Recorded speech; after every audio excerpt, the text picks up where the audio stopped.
Hello बच्चों, आइए इस प्रश्न को देखते हैं। पॉली एम्ब्रियोना का सबसे अच्छा उदाहरण है। हमारे विकल्प हैं विकल्प ए कोकस, विकल्प बी मटर, विकल्प सी कैप्सिकम, विकल्प डी पाइनस। आइए इस प्रश्न की मुख्य अवधारणा देखते हैं।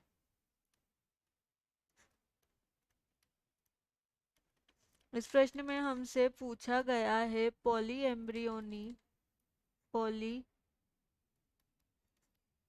एम्ब्रियोनी का उदाहरण कौन सा है। हमें बताना है पॉली एम्ब्रियो का सबसे अच्छा उदाहरण कौन सा है। आइए इस प्रश्न का हल देखते हैं। बात करते हैं हम पॉलीएम्ब्रियोनी।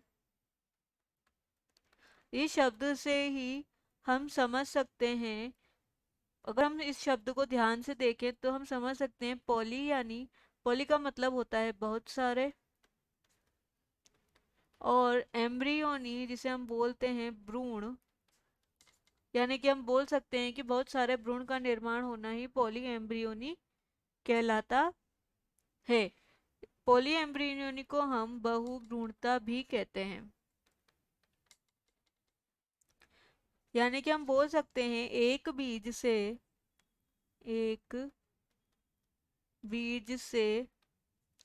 एक से अधिक, एक बीज में क्या होता है, कोई भी पादप है, पादप का जो बीज है उस बीज में, एक बीज में एक से अधिक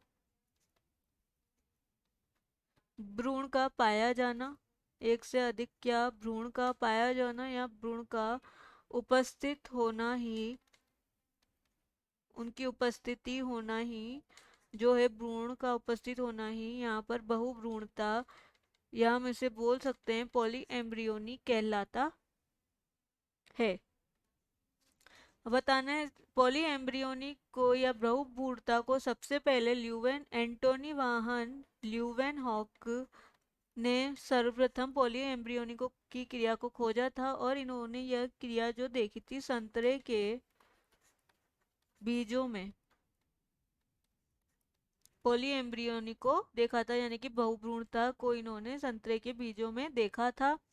हम बात करते हैं हमारे विकल्प की कोकस, तो कोकस में पॉली एम्ब्रियोनी या बहुभ्रूणता जो है नहीं पाई जाती, मटर में भी नहीं पाई जाती और कैप्सिकम में भी नहीं पाई जाती।